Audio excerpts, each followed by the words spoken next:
Assalamualaikum.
Sakit tenggorokan.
Selamat siang semua.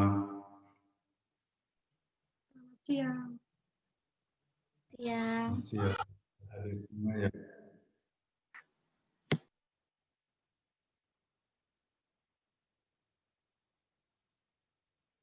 Halo, apa materi untuk siang ini kalian sudah dapat semua?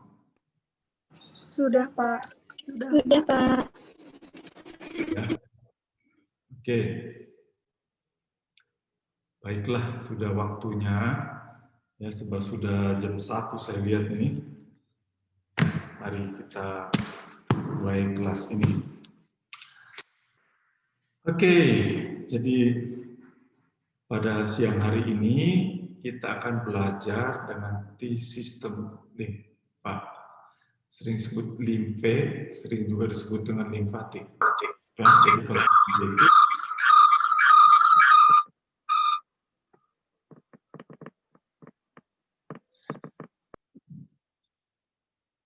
suara feedback atau suara apa ya? Oke lah. Jadi sistem limfe ya, cairan limfe, beserta struktur-struktur yang mendukungnya. Dan juga kita akan berbicara sedikit tentang sistem kekebalan tubuh atau sistem imun. Oke?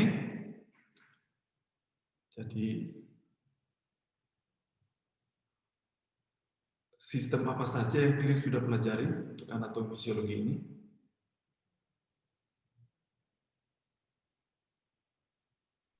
Sistem saraf, Sistem integumen. Integumen, saraf, apa lagi? Sistem pernapasan. Oke, respiratori, terus apa lagi? skeletal, Nah, sudah, oke bagus. Apa lagi? otot, Oh, muskuler ya. Pencernaan pasti belum ya?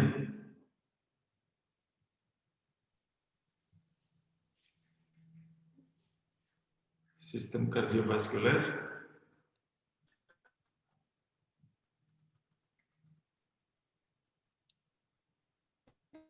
Oh, ini ada yang tunjuk tangan, saya lihat ini. Siapa tadi yang tunjuk tangan itu ya?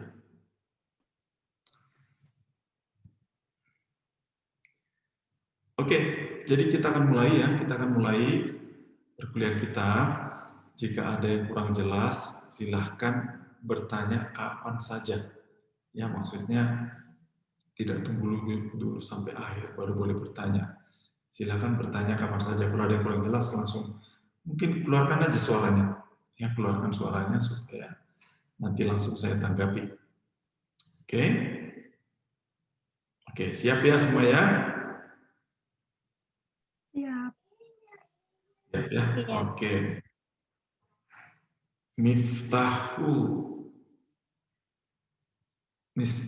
Miftahul Jannah. Oke? Ya. Terima kasih sudah respons. Oke, saya akan share screen ya, teman-teman. Siap semua? Oke, saya akan share screen-nya. Oke. Baik. Jadi teman-teman, ini bahannya dalam bahasa Inggris, tapi tidak apa-apa lah ya. Kalian kan sudah terbiasa dengan istilah-istilah bahasa Inggris. Ya, kalau umpamanya ada yang kurang mantap bahasa Inggrisnya, boleh nanti kontak saya supaya saya kirim bahasa Indonesianya.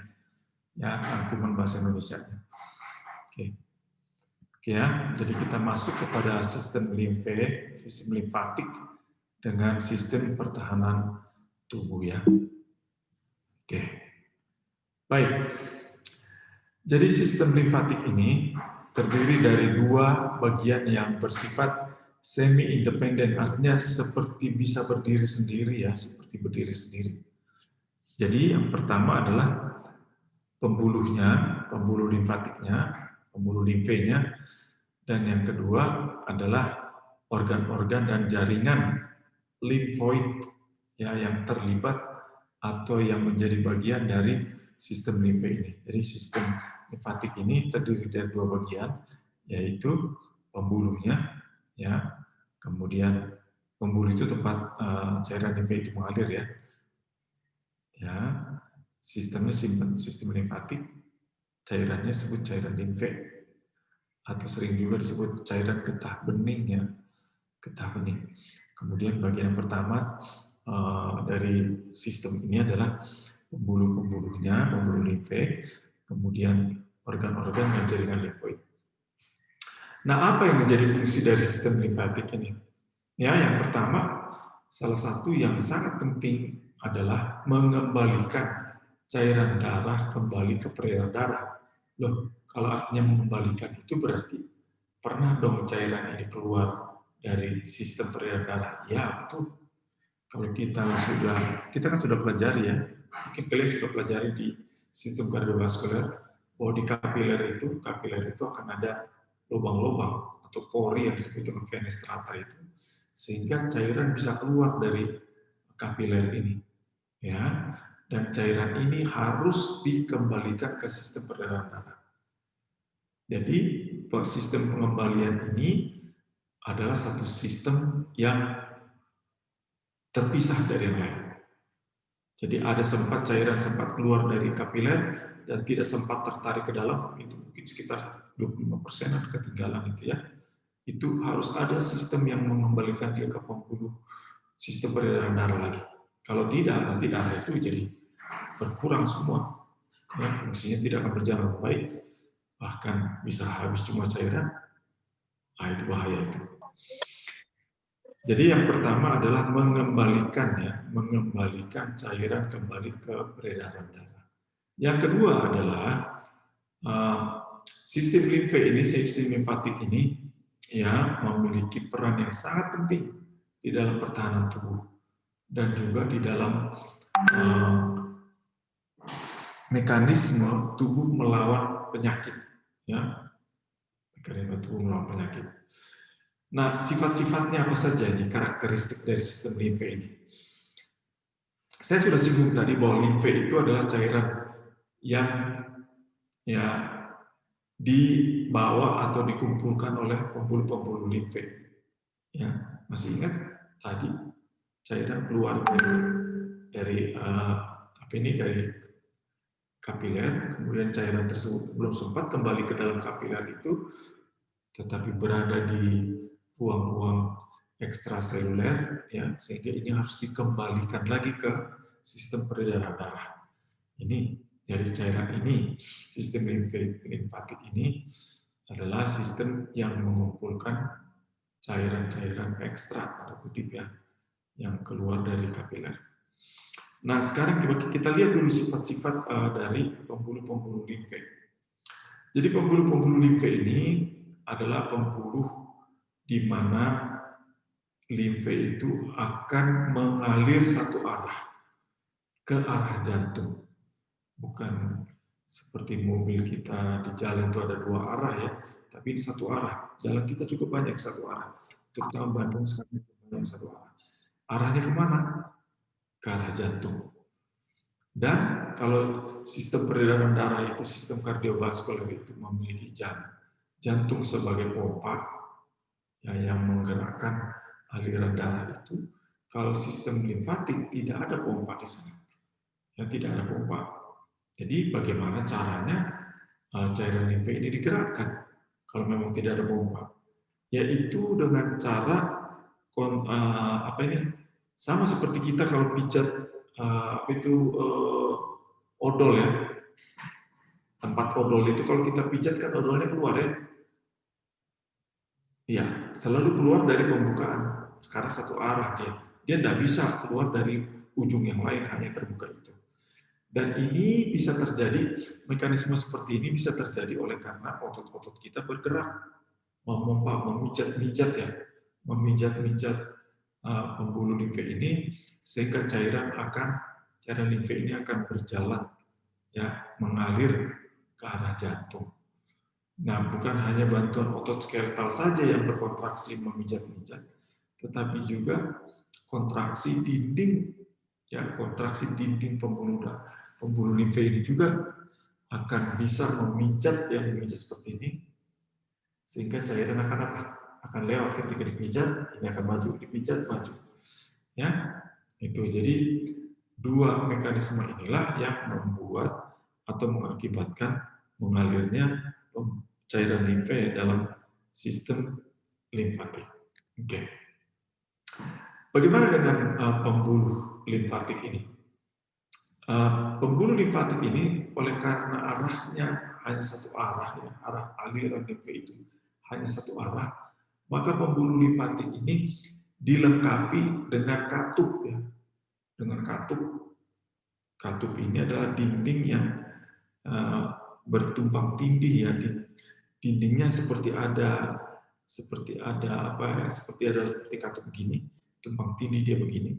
Jadi kalau aliran dari sini dia akan membuka, sedangkan kalau aliran balik dia akan tutup, sehingga akan satu arah terus. Ya, ini bisa kita lihat di gambar berikut ini, nggak terlalu jelas tapi di sini ada, di sini katup ini. Kita lihat dulu. Salah satu. Nanti kita lihat gambarnya, kita akan lihat ya. Oke, ini saya sudah ceritakan tadi. Jadi di kapiler itu cairan dari darah, sistem peredaran darah akan keluar dan ini akan dikumpulkan oleh sistem limfe. Dan seperti saya sudah ceritakan tadi, ketika dipijat begini oleh kontraksi otot skeletal, ketika dinding kapiler ini ditekan-tekan, di sini ada otot, sini ada otot, sehingga akan saling memijat, terpijat ya, maka cairan limfe ini akan mengalir ke satu arah saja. Ketika pijatannya sudah selesai, cenderung dia balik. Tapi ketika dia balik, maka katup itu akan menutup. Kalau satu arah dari sini terbuka, tapi kalau dia mau balik tertutup. Itulah yang menyebabkan atau yang bisa memungkinkan cairan limfe ini berjalan dalam satu arah.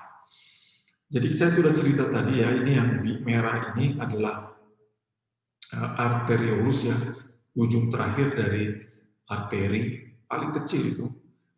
Kemudian ini adalah ujung awal dari vena, pembuluh darah balik ya, yaitu venula disebut, dan di tengah-tengah ini mereka bertemu, memang strukturnya begini ya, tersambung, dan disinilah terjadi pertukaran oksigen, pertukaran zat makanan dari darah dengan sel-sel. Kalau kita perhatikan nih, yang kuning-kuning ini ada titik-titik ungu di tengahnya, itu adalah sel-sel di sekitar kapiler.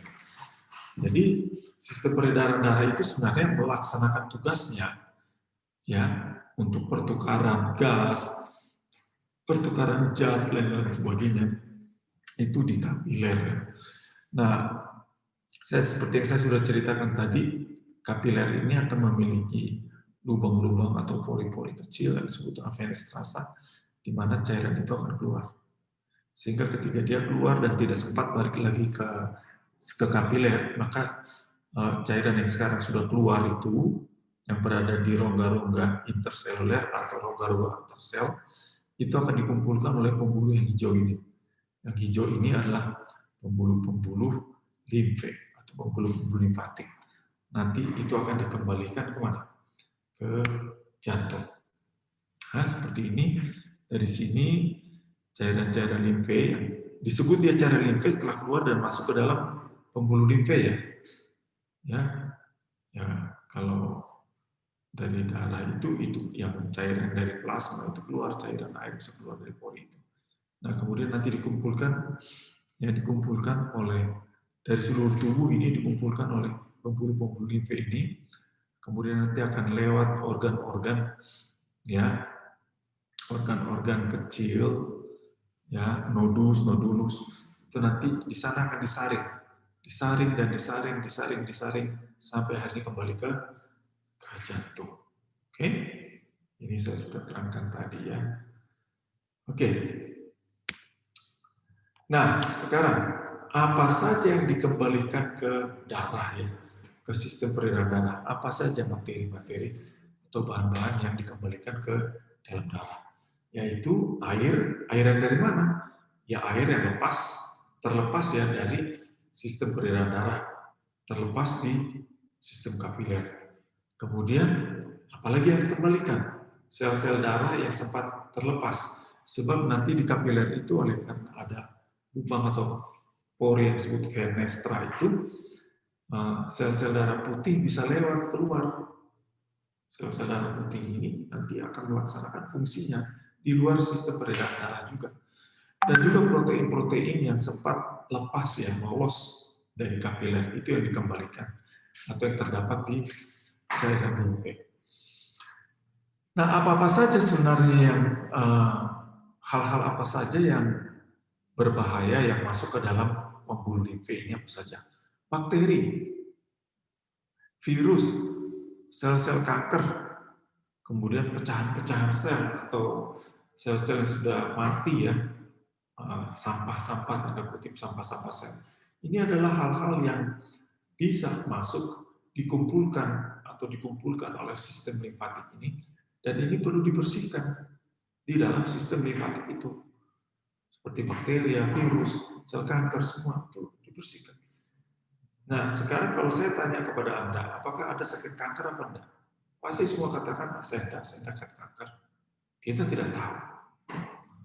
Ya, mungkin Anda atau saya atau siapa ya tidak sakit kanker karena begitu kanker sel kanker muncul langsung dibersihkan. Jadi kemampuan tubuh untuk membersihkan itu sangat besar.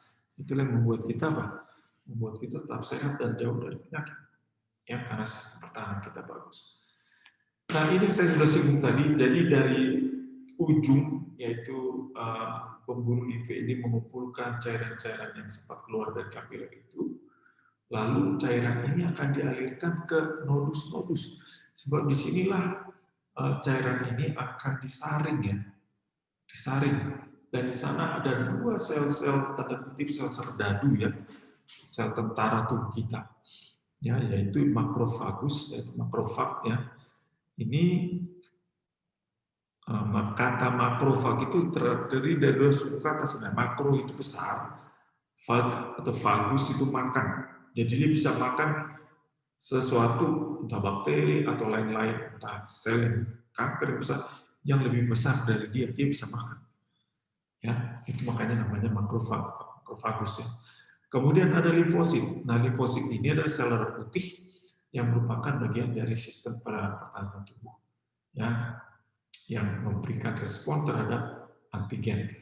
Nah, ini adalah penyebaran sistem nodus-nodus limfe ya. Nih, di daerah leher akan ada kelompok di situ nodus limfe. Makanya seseorang kalau sakit gigi, maka daerah lehernya itu akan ada seperti kelereng kecil di situ, bisa dipegang gitu ya. Itu fungsinya adalah untuk menyaring cairan yang berasal dari gigi, cairan yang sempat keluar dari peredaran darah ya, cairan limfe yang berasal dari daerah gigi, akan ada bakteri di situ dan sebagainya, karena infeksi, maka dia akan membesar. Membesar itu artinya banyak dikerahkan sel-sel darah putih ke sana. Itu artinya membesar. Kemudian di daerah aksilari ini, tadi daerah servikal, daerah leher, daerah aksilari atau daerah ketiak ini ada ini. Kemudian daerah inguinal, ini di depan ya, di kiri dan kanan di sini. Kemudian ya ini ada juga daerah sini, nanti kita akan lihat yang mana ini. Ini terutama di sistem pencernaan banyak sekali ini. Karena makanan yang kita masukkan ke dalam tubuh kita itu belum tentu semua berisi hal-hal yang baik. Ada juga bakteri di situ, ada kotoran, apa yang perlu dibersihkan. Makanya di sistem pencernaan kita banyak sekali nodus-nodus limfe ini. Fungsinya adalah untuk menyaring ya, cairan limfe yang lewat. Oke, nodus limfe ini secara struktur ya, itu panjangnya itu berbentuk seperti kacang merah ya, kacang merah.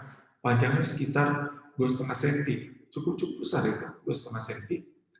Nah di bagian luarnya itu ya, bagian luar yang disebut dengan korteks dan bagian dalam disebut dengan medula ya. Bagian luar ini yang disebut korteks ini, di sana terdapat folikel-folikel yang berisi, folikel itu artinya seperti kantung ya, yang berisi limfosit. Sedangkan medula bagian dalam itu berisi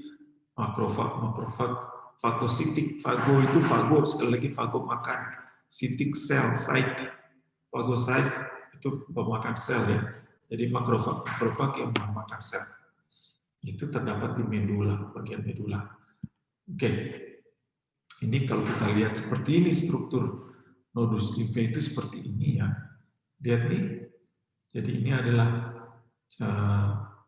pembuluh limfe aferen. Aferen artinya menuju pusat. Kalau yang keluar itu disebut dengan eferen. Ya, eferen. Bedanya hanya satu huruf ya, huruf A dan huruf E. Tapi sangat berbalik belakang fungsinya. Jadi aferen itu mengalirkan ke arah pusat, eferen mengalirkan dari pusat. Oke, jadi ini adalah pembuluh-pembuluh limfe yang hijau ini dengan katup yang saya sudah katakan tadi ya, sehingga limfe itu hanya bisa mengalir ke satu arah. Contoh di sini hanya satu arah, ketika tidak terpompa oleh kontraksi otot, terpijat-pijat ya, oleh kontraksi otot dan kontraksi otot-otot halus di dindingnya, ketika itu terjadi maka ini akan menutup. Tetapi ketika ada kontraksi otot, ditekan, ada tekanan di dalam, ini akan terbuka, sedangkan ini akan tertutup. Oke, jadi inilah yang tadi disebut dengan nodus. Ya, nodus limfe itu bentuknya kira-kira seperti ini. Jadi ada saluran masuk, ada saluran keluar. Sementara di dalam struktur ini, maka cairan limfe itu akan apa? Akan dibersihkan, tanda kutip, dibersihkan oleh sel-sel makrofag atau sel-sel limfosit ya yang ada di sana. Nah, kalau terjadi infeksi, jika umpama pembuluh darah itu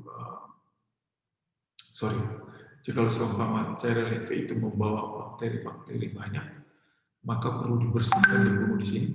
Maka ini akan diperbesar dengan cara cairan akan apa? Akan muncul di sana. Ya, jadi cairan khusus akan, contohnya sel-sel darah putih akan dikerahkan banyak ke sana ya. Sel-sel darah putih akan dikerahkan banyak ke sana. Pembuluh darah juga membuka sehingga akan membengkak. Tujuan membengkak itu adalah supaya semakin banyak sel darah putih yang ke sana, sehingga bakteri-bakteri itu akan dibunuh di sana.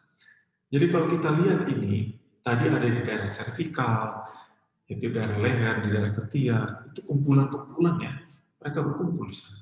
Kemudian di daerah inguinal, yaitu di depan, di arah kiri kanan selangkang kita, selangkangan kita itu di situ terletak. Ini semua berkumpul di sana. Tujuannya limfe tadi, nodus limfe adalah untuk apa? Sebagai tempat penyaringan, pembersihannya. Nah, ini saya sudah terangkan tadi bahwa limfe mengalir melalui nodus. Nodus itu struktur ya, organ kecil itu nodus itu yang fungsinya adalah untuk menyaring cairan-cairan limfe yang melewatinya, ya, akan melewatinya. Ya, bagaimana dengan organ lain? Di samping nodus ada juga organ lain, ya, organ limfoid ya, yang lain. Oke, contohnya spleen atau limpa. Ini spleen, ini limpa namanya. Timus ya timus, tonsil ini ya amandel ya tonsil ini. Peyer's patches ini terdapat di saluran, di dinding saluran saluran pencernaan kita ya, digestive system, saluran pencernaan kita. Coba kita lihat satu-satu. Tapi letaknya ya teman-teman ya. Jadi kalau tonsil itu terletak di belakang mulut, di dinding belakang mulut.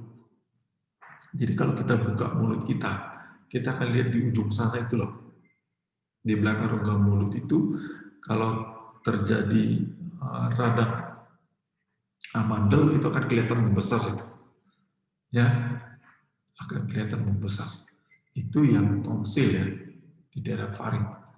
Kemudian ada timus di sini. Ini di sini. Timus sedikit dekat ke arah jantung nih. Ya, di atas jantung sedikit. Dan ini sangat aktif ya, dan paling aktif ini ketika kita masih muda ya, usia-usia remaja itu aktif. Kemudian di sini ada spleen. Spleen itu adalah limpa.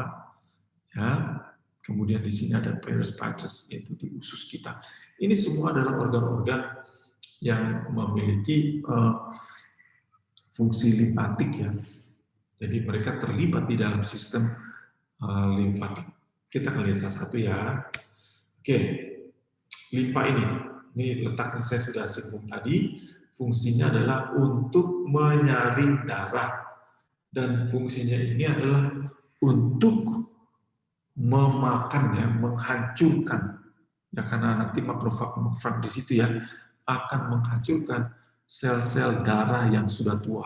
Sel-sel darah kita ini ada usianya, ya ada usia. Contohnya sel darah merah itu usianya 120 hari. Setelah 120 hari dia beredar nggak ada manfaatnya karena tidak bisa melaksanakan fungsi. Itu sebabnya ketika mereka sudah mencapai 120 hari, maka sel-sel darah merah ini harus dihancurkan. Dan mereka banyak dihancurkan di limpa, di liver juga, di hepar juga dihancurkan. Jadi spleen atau limpa ini berfungsi juga sebagai tempat cadangan darah. Bagaimana dengan timus? Timus ini di arah dada ya, di arah dada, tulang sternum itu di belakang tulang sternum, ya, di arah dada. Oke, dan ini menghasilkan hormon yang disebut dengan thymosin untuk memprogram atau mengatur limfosit pada fungsinya. Ini saya sudah singgung tadi, yaitu amandel ya, amandel. Dan amandel itu jadi radang jikalau banyak terkumpul di sana bakteri-bakteri yang menimbulkan radang tersebut, yaitu tonsilitis tersebut. Ini Peyer's patches ini saya juga sudah singgung. Ini terdapat di dinding usus-usus kecil ya, dan strukturnya mirip dengan amandel. Jadi apa tugasnya? Tugasnya adalah untuk menangkap dan menghancurkan bakteri-bakteri yang ada di intestin. Ya, yang ada di intestin. Kemudian ada lagi jaringan khusus ya, jaringan ada namanya mucosa associated lymphatic tissue atau MALT ini. Jadi ini jaringan jejaring-jaringan yang berfungsi dalam sistem limpatik. Peyer's patches masuk di situ, tonsils masuk, kemudian jaringan-jaringan limfoid lainnya. Oke, jadi ini mucosa associated lymphatic tissue ini adalah garda depan ya, maksudnya sebagai pelindung, penjaga sistem respiratori dan sistem pencernaan. Mereka itu memang khusus bekerja di sana untuk melindunginya dari bakteri atau hal lain yang merugikan. Oke, apakah ada pertanyaan soal sistem PK ini? Saya stop dulu. Siapa tahu ada pertanyaan, teman-teman. Silahkan kalau ada pertanyaan. Bapak, saya izin bertanya. Oh, silakan. Ini sorry agak suaranya perlu keras ya. Di sini lagi hujan deras ini. Ya, Pak. Suaranya pun kedengaran. Kayak suara hujannya? Tidak. Saya izin bertanya. Oke, Miss. Silakan. Kan sistem limfatik itu berfungsi untuk mengalirkan limfa atau cairan getah bening. Jika kelenjar getah bening mengalami pembengkakan, itu apa penyebabnya dan apakah itu berbahaya? Coba diulang lagi, coba. Iya. Agak ribut sekali sini hujan ini. Coba. Kan sistem limfatik itu berfungsi untuk mengalirkan limfa dan cairan getah bening ke seluruh tubuh. Jika kelenjar getah bening mengalami pembengkakan, itu apa penyebabnya? Bukan ke seluruh tubuh ya, sekali lagi saya jelaskan. Dari seluruh jantung berbeda dengan pembuluh darah ya. Jadi dari seluruh tubuh dikumpulkan, dikembalikan ke jantung supaya dikembalikan ke sistem peredaran darah ya. Oke, pertanyaannya adalah tadi jika apa tadi? Jika kelenjar getah bening mengalami pembengkakan, itu apa penyebabnya dan apakah itu berbahaya? Oke. Seperti yang saya sudah jelaskan tadi, sistem getah bening atau nodus ini ada nodus, kita bicara soal nodus yang membengkak ya, nodus yang di sini tadi kan ya, di daerah servikal, di daerah aksial, ya, di daerah ketiak. Kalau dia membengkak artinya sedang ada infeksi. Makanya karena anamnesia itu diperiksa gitu, dipegang. Itu ada yang bengkak apa enggak? Dipegang di sini. Kalau ada yang bengkak, membesar, itu berarti sedang ada infeksi. Seperti saya katakan tadi, karena sistem limfe ini akan selalu lewat nodus untuk disaring, dan kalau memang di cairan limfe ini terdapat banyak bakteri, mereka akan dibersihkan di nodus. Dan kalau memang lebih banyak daripada biasa, itu akan dibesarkan, nodus itu akan diperbesar, supaya makin banyak sel darah putih ya yang akan datang ke sana dan makrofag yang akan datang ke sana untuk membunuh bakteri-bakteri tersebut. Itu ya. Itu sebabnya makanya diperiksa ini bengkak apa enggak. Bengkak berarti ada infeksi. Bisakah terjawab pertanyaannya? Baik, Pak. Terima kasih. Oke, ada yang lain?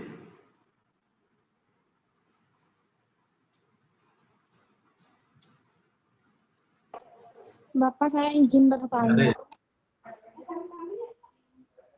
Mana ya? Saya, Pak. Ya, Bapak, kalau misalnya sistem limfanya sedang terjadi infeksi, kemudian membengkak, apakah boleh dipijat atau maksudnya diberikan tekanan gitu atau tidak boleh, Pak? Oke, saya bertanya dulu kepada pertanyaan itu. Untuk apa dipijat? Tujuannya memijat itu untuk apa? Biasanya kan kalau misalnya pada orang yang sakit gigi, kadang kan suka di apa sih, kayak ditekan-tekan gitu, biasanya saya suka lihat. Nah, itu tuh apakah boleh atau tidak, Pak?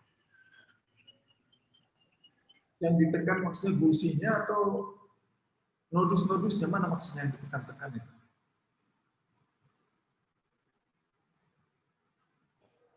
Bagian ininya, Pak, Siapa tadi yang bagian bertanya? lehernya.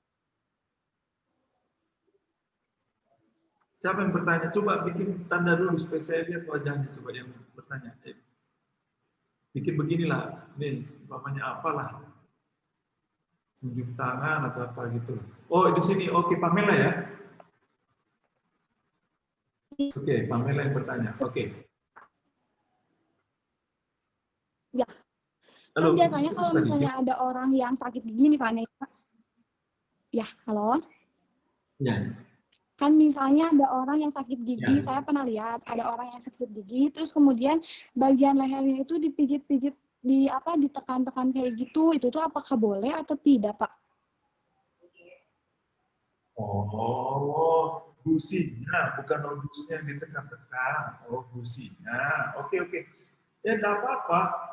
Itu untuk memperlancar saja. Ya, memperlancar peredaran darah dari situ, ditekan enggak apa-apa.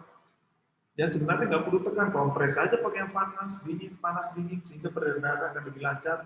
Kalau peredaran darah lebih lancar, maka kemungkinan sel-sel darah putih untuk mampir di situ itu besar.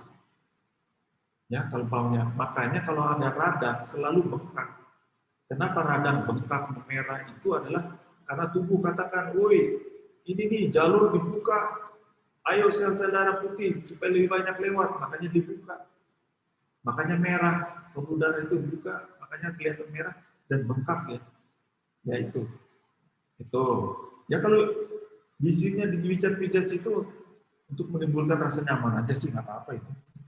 Maksudnya itu kan karena infeksi itu giginya. Sebenarnya nggak usah dipijat, kasih aja antibiotik sebenarnya. Itu. Atau nggak Terima pakai itu kasih, bawang Pak. putih, itu taruh bawang putih. Ya. Kasih bawang putih juga cukup di situ, nggak usah beli obat. Taruh aja tempelin bawang putih. Antibakteri kok bawang putih. Kunyit tuh antibakteri juga. Oke, ada lagi pertanyaan yang lain? Saya, Pak. Ada ya, kita lanjut ya. Saya mau bertanya. Oke, gimana ini?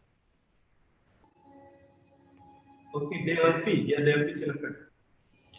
Pak, saya mau izin bertanya, apakah orang yang mempunyai gejala atau seperti adanya benjolan di leher, apakah itu benjolannya ada kayak ukuran tersendiri, Pak? Untuk benjolan itu. Oke. Untuk apa? Ulangi itu.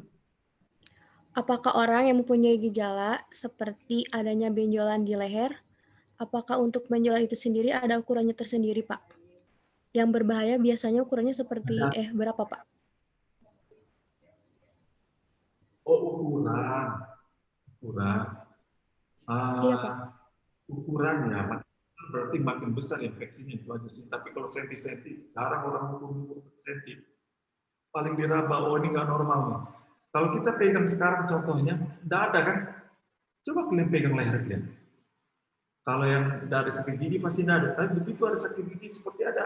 Kadang-kadang seperti apa? Kacang hijau, kadang-kadang seperti kacang agak besar itu di daerah sini. Atau enggak umpama kaki kalian infeksi, entah tertusuk paku atau jarinya tertusuk infeksi, maka dipegang daerah inguinal sini, ya, di atas sekitar selangkangan kita itu akan ada terasa itu benjolan itu. Itu adalah karena nodusnya itu membengkak, membesar, menunjukkan bahwa ada infeksi. Itu. Jadi kalau diukur mana yang bahaya, mana yang nggak bahaya, hampir jarang diukur. Paling dipegang itu kok membesar ya, biasanya nggak ada nih. Berarti ada infeksi di mana, baru dicari. Ya, baru dicari. Oke, Delvi? Ya, baik, Pak. Terima kasih. Ada lagi? Ya, ada lagi? Oke, kita lanjut ya. Oke, mari kita lanjut. Kita masuk sekarang ke sistem pertahanan tubuh ya. Oke, nah sistem pertahanan tubuh. Kenapa perlu sistem pertahanan tubuh? Karena, ya sebentar ya, saya tutup dulu jendela sebab Ribut sekali hujannya ini. Deras.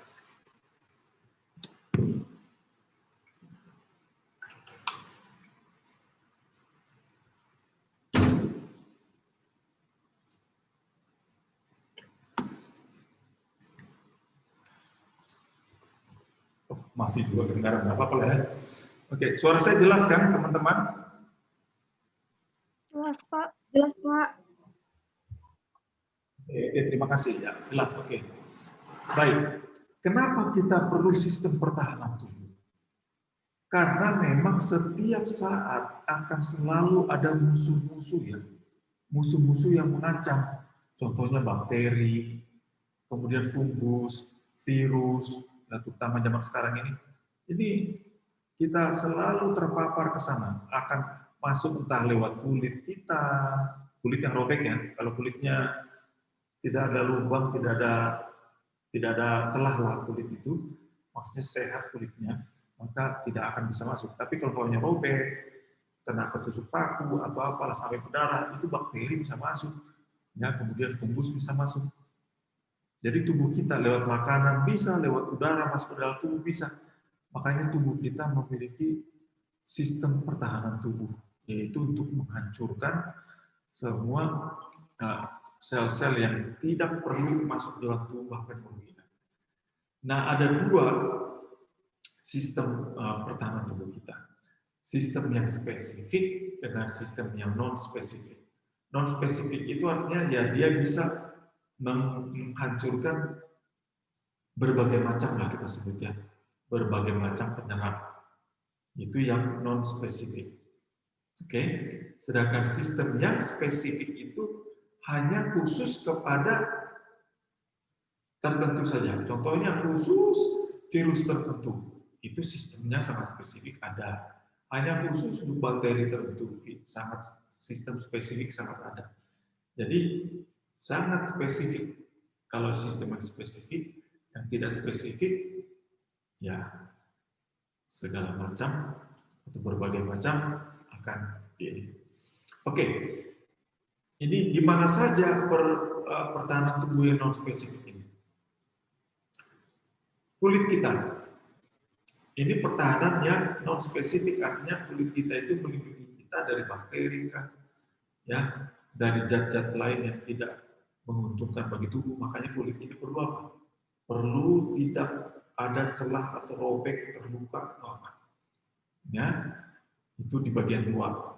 Kemudian permukaan di bagian dalam seperti daerah mulut kita, saluran pencernaan dan lain sebagainya. Ada membran-membran khusus di situ, jadi lendir ya, substansi lendir tidak spesifik terhadap berbagai jenis musuh atau bakteri yang dia menjadi perlindungan. Oke, kemudian sel-sel yang khusus dalam tubuh kita, ya, kemudian zat-zat kimia yang dihasilkan oleh tubuh sebagai sistem pertahanan. Nanti detailnya kita akan lihat. Oke. Kemudian kita lihatlah dulu sekarang sistem benteng terdepannya, yaitu membran. Ya, membran. Ini adalah sistem pertahanan terdepan, garda yang paling depan, yaitu kulit. Ya, kulit. Itulah sebabnya kulit ini memang harus dijaga keutuhannya seperti saya sebut tadi. Kalau ada luka cepat-cepat harus apa? Harus ditaruh apalah paling sedikit obat merah atau apalah, itu fungsinya untuk membunuh bakteri, jangan sampai dia masuk ke dalam tubuh. Ya, baru dibuka di kulit saja dia sudah dibunuh, itu istilahnya. Kemudian kulit kita itu cenderung asam ya. Ya, pH-nya itu ya pH-nya di bawah 7 ya. Ini tujuannya adalah supaya bakteri tidak bertumbuh di kulit kita. Ya, itu tujuannya. Kemudian sebum. Sebum ini contohnya di daerah telinga ini ada serumen. Jadi ada seperti kemudian ada apa ini lemak ya, sistem kelenjar minyaknya, kelenjar lemak. Ya, di dalam kulit kita itu juga sebenarnya tidak disukai oleh bakteri.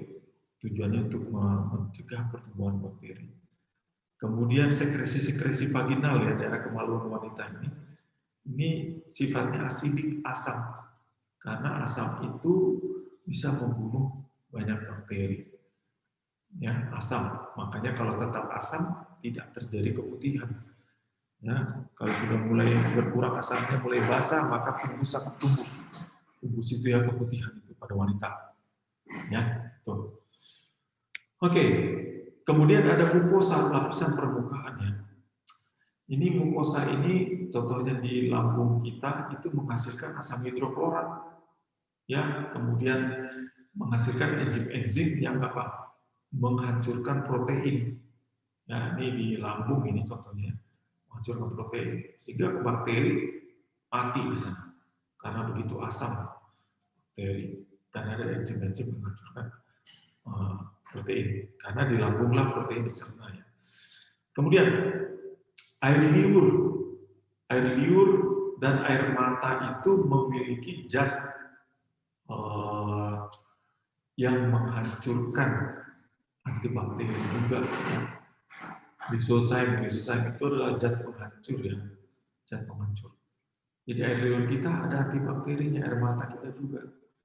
Ya, jadi kalau nangis mungkin perlu juga sekali-sekali karena ada antibakteri. Sebab tanpa nangis pun ada mata kita, tapi tidak berlebihan. Oke, jadi mukus atau lapisan lendir, lapisan mukosa ini di permukaan sistem pencernaan kita dan di permukaan sistem pernapasan atau respiratori kita, itu fungsinya adalah untuk apa? Untuk seperti ini loh, seperti kertas lalat itu. Kalau ada yang hinggap, nggak lepas lagi, dia nggak bisa lari, kertas lalat. Jadi lapisan mukosa kita itu ya seperti lapisan lalat itu, ada bakteri yang lewat, dia akan tertanam di situ sehingga akan dihancurkan. Ya, ada materi-materi yang lain tidak menguntungkan juga akan dihancurkan di sana. Kemudian yang berikut adalah sel-sel defensif. Kita sudah singgung tadi tentang fagosit ya. Ya, fagosit ini adalah sel-sel pemakan. Ya, sel darah putih, contohnya neutrofil, makrofag, ini makan. Apa yang terjadi kalau kita lihat gambar ini? Begitu ada bakteri, contohnya atau mikroba, bersentuhan dengan sel fagosit ini, jangan lupa ya, fago itu artinya makan, sit itu adalah sel pemakan. Maka nanti bakteri ini akan dirangkul oleh ini protoplasmanya, ini dirangkul, dimasukkan ke dalam, kemudian nanti akan bersatu dengan organel yang khusus memiliki zat penghancur ya, yang disebut dengan lisosom, kemudian nanti akan dihancurkan ini, ya, dihancurkan, yang dibutuhkan dipakai, bahan bakunya yang tidak dibuang. Ya beginilah caranya. Kadang-kadang yang dimakan ini lebih besar daripada badannya, sangat mungkin terjadi. Jadi beginilah caranya sel-sel fagosit itu memakan benda-benda asing ya, benda-benda asing, lalu nanti dihancurkan di dalam sel itu dengan menggunakan zat lisosim yang berada di lisosom. Kemudian ada yang namanya natural killer cell, ini sering kita dengar ini. Jadi natural killer cell ini NKC ya, NKC ini bisa menghancurkan sel-sel kanker. Jadi bukan berarti tubuh kita tidak ada sel kanker, bisa aja ada, tetapi sistem imun kita begitu kuat sehingga sel-sel kanker ini akan dimakan semua. Ya? Atau virus-virus yang sudah masuk ke dalam sel-sel yang memiliki virus itu akan dimakan juga, dihancurkan. Itu kalau kita mempunyai sistem natural killer cells yang hebat ya, maksudnya sangat perkasa mereka. Itu dengan menjaga sistem imun kita. Itu yang first line ya, jadi garda yang paling depan, garis paling depan tadi. Ya, sel-sel fagosit, kulit dan sebagainya. Kemudian sekarang bagaimana dengan respons ya tubuh terhadap gangguan? Ada respons yang kedua, ya, yaitu sistem peradangan. Jadi memang kalau sistem ada daerah tubuh kita yang terinfeksi, pasti akan ada 4 tanda-tanda di sana. Merah dia. Sekali lagi kenapa merah? Karena pembuluh darahnya membuka, mengalami vasodilatasi ya, pasti ingat istilah itu. Membuka sehingga kelihatan merah karena lebih banyak sel darah lewat di sana. Lebih banyak darah yang lewat. Kemudian akan hangat dia. Kenapa hangat? Memang pembuluh darahnya membesar, membuka maksudnya sehingga banyak darah yang lewat sehingga hangat. Darah kita cukup hangat ya, 37 derajat. Kemudian nanti ada pembengkakan dan ada rasa sakit. Nah, rasa sakit ini kenapa muncul rasa sakit? Karena pembengkakan itu akan menekan saraf yang ada di sekitar situ, makanya ada rasa sakit. Jadi ini adalah 4 ciri-ciri bahwa sedang ada respons radang. Ya, pertama warna merah warnanya, kemudian hangat, kemudian membengkak, dan kemudian ada rasa nyeri atau rasa sakit ya. Dan ini oleh karena dia sudah merah karena pembuluh darah membuka di sana, banyak sel darah yang lewat, terutama sel darah putih, maka serdadu-serdadu kita, sel darah putih ini akan menghancurkan musuh-musuh atau bakteri-bakteri atau mikroba-mikroba patogenik ya, yang ada masuk dalam tubuh kita ya. Ini adalah dengan mengadakan radang. Oke, jadi respons inflamatori atau respons radang ini mencegah ya, mencegah menyebarnya agen-agen atau zat-zat yang merusak. Itu makanya tadi ingat radang itu ada 4 toh, merah, hangat, kemudian apa lagi? Bengkak dan ada rasa nyeri. Itu karena sedang ada proses di situ. Itu ada proses pertempuran di situ antara sel-sel serdadu kita dengan agen-agen infeksi ya yang masuk dalam tubuh.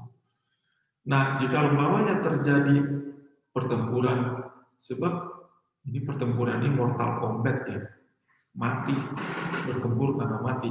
Sel-sel darah kita ini mati juga dia setelah bertempur melawan sel-sel penyebab infeksi dan sebagainya.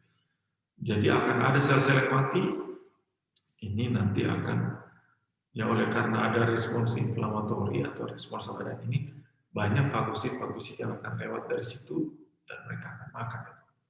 Dan kemudian dipersiapkan daerah itu untuk apa? Untuk perbaikan.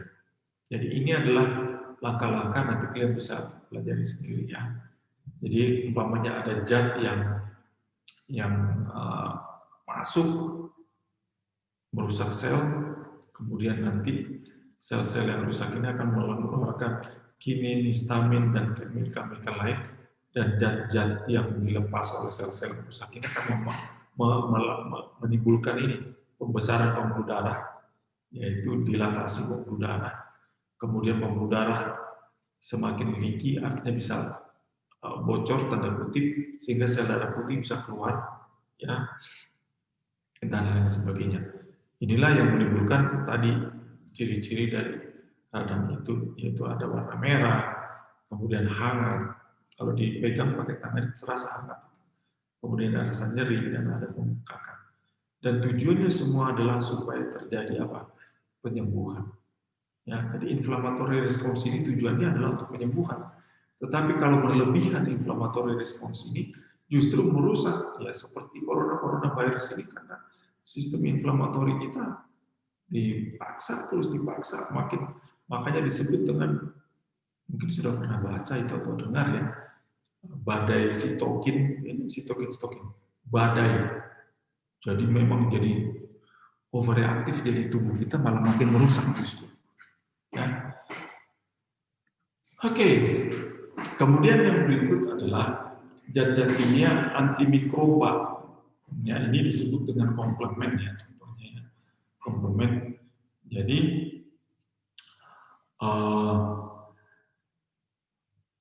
ini mulai bekerja, yang namanya zat kimia komplement ini mulai bekerja ketika dia melekat langsung ke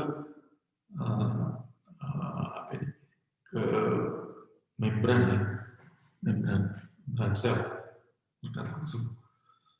Oke, ini kelompok sebenarnya, ini komplement ini sekitar 20 plasma protein. Ya, protein-protein yang ada di plasma. Jadi, apa yang dilakukan adalah komplement ini akan merusak sel-sel asingnya yang masuk dalam tubuh. Ya, jadi komplement ini memiliki vasodilators. Vasodilators ini adalah zat yang akan membuka pembuluh darah jadi lebih besar. Kemotaksis itu jadi memanggil sel-sel yang perlu dipanggil supaya pertempuran terjadi di sana. Itu antimikroba. Ada yang interferon, ya. Jadi ini interferon ini adalah zat khusus untuk memerangi virus. Ya. Jadi interferon ini akan menempel ke permukaan sel-sel sehat sehingga virus tidak bisa datang menyerang.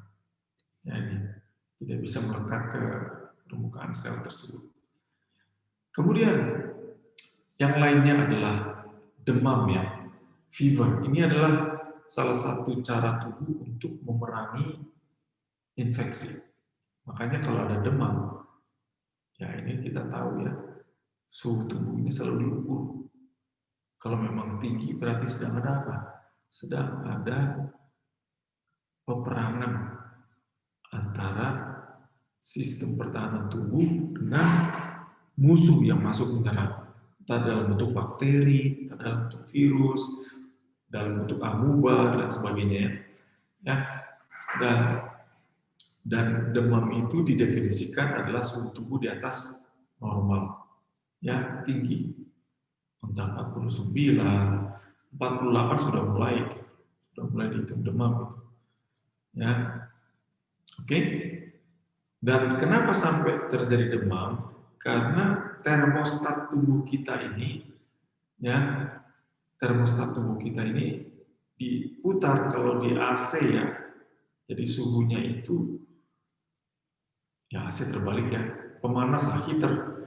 Jadi suhu itu dibikin tinggi sehingga untuk mencapai suhu yang lebih tinggi itu tubuh kita akan terangsang untuk menggigil. Menggigil. Kenapa menggigil? Karena kontraksi otot akan menghasilkan panas. Anda kalau kedinginan menggigil kan? Tujuannya apa menggigil itu?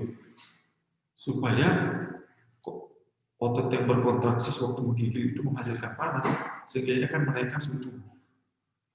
Ya, itu lihat kalau orang sakit malaria itu udah panas, suhunya udah 40, ya sudah 40 tetap menggigil. Loh kok bisa? Emang dia kedinginan? Bukan soal kedinginan, tapi termostat tubuh itu sudah dinaikkan sehingga sebelum sampai ke sana, tubuh akan selalu berusaha menghasilkan panas untuk sampai ke sana. Ya, ini apa yang men-set ini? Yaitu pirogen-pirogen yang dihasilkan oleh sel-sel darah putih. Di sana diatur, di sana diriset, ya, termostatnya di hipotalamus sana. Oke. Nah, kenapa perlu suhu tinggi ini? Ya.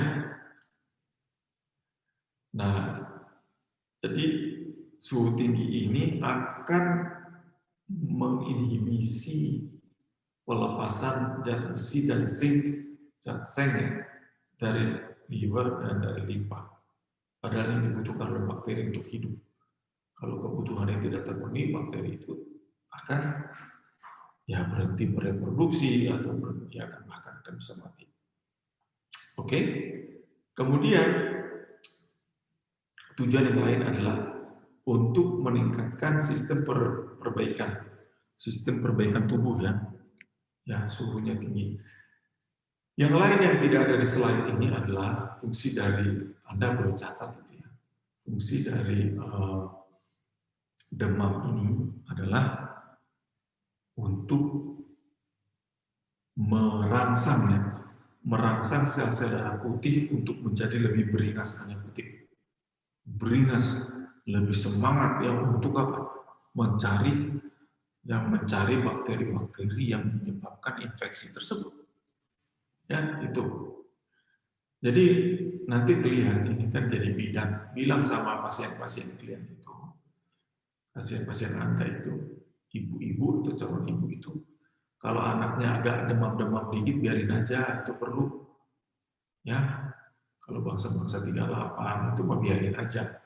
Karena ada ibu-ibu yang baru 38 aja langsung kasih obat antipiretik supaya tidak panas. Nah, biarin aja. Main-main suruh main. Karena tubuh membutuhkan demam. Ya, demam ya tadi. Demam itu perlu untuk mengkondisikan sistem di tubuh kita untuk melawan penyakit. Ya, infeksi terutama, bukan penyakit, infeksi lah kita sebutnya. Itu yang demam jadi line atau lini kedua. Nah, lini ketiga baru ini, jadi yang pertama tadi kulit, mukosa ya, kemudian berikut adalah antimikroba, antivirus, kemudian yang ketiga sekarang adalah sistem imun. Ini spesifik defense, sangat spesifik, ya. Jadi ini sangat spesifik terhadap antigen yang sangat spesifik. Oke, sangat spesifik. Jadi contohnya cacar, penyebab cacar ya memang sudah ada khusus untuk itu melawan itu. Gitu. Dan ini memiliki daya ingat ya, tanda kutip. Daya ingat, sehingga orang kalau pernah sakit cacar, dia tidak akan sakit lagi secara normal ya. Tidak akan sakit lagi cacar karena tubuh sudah tahu, kamu masuk lagi. Nih, ini senjatanya gitu. Karena peluru khusus, peluru senjata yang khusus untuk melawan itu sudah ada, sudah tersedia dari penyakit sebelumnya ya. Ya. Nah, sistem vaksin ini begini cara kerjanya.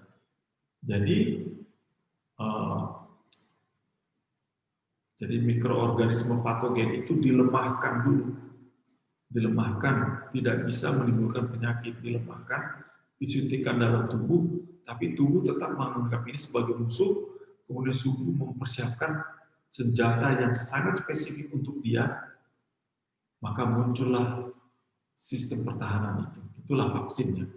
Cara kerjanya seperti itu.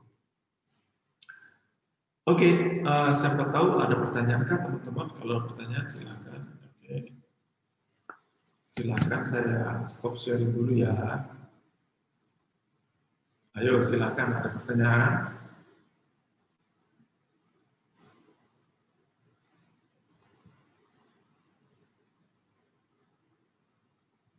Terlalu cepatkah atau terlalu lambat? Tidak ada pertanyaan ya? Oke, kita lanjut ya, karena tidak ada pertanyaan. Waduh, ini ada yang bilang katanya di sana hujan besar juga, sama juga di sini hujan juga, tapi sudah mulai reda. Ini tidak kedengaran, volume jadi naikkan aja deh. Saya juga tadi agak susah dengar karena ribut sekali memang. Ya, volume jadi naikkan atau enggak cara yang lain adalah dengan menggunakan headset. Ini siapa nih? Delphi. Ya, Delphi, coba pakai headset coba. Itu akan lebih bisa dengar. Maaf Pak, nggak kedengaran. Di sini lagi hujan besar. Waduh, gimana dong? Delphi, coba pakai ini Delphi. Pakai apa ini? Headset. Jangan tutup telinganya, justru ini nggak kedengaran. Pakai headset gitu. Mungkin itu lebih bisa menolong. Di sini juga lagi hujan tadi. Itu kemarin saya lihat Setiabudi jalan sungai. Wah, luar biasa itu. Jalan Pasteur juga jadi sungai. Jalan Pasteur sana. Gila. Bagaimana Bandung Selatan? Ada yang Bandung Selatan di sini? Di sana, kalau di sini udah hujan deras, aduh, Bandung Selatan kena banjir lagi. Oke lah. Udah kedengaran, Delphi?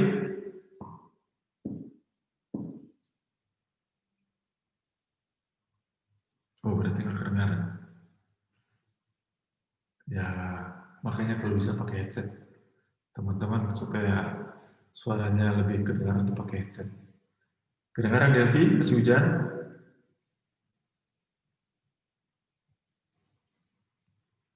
Oke lah, kita lanjut ya.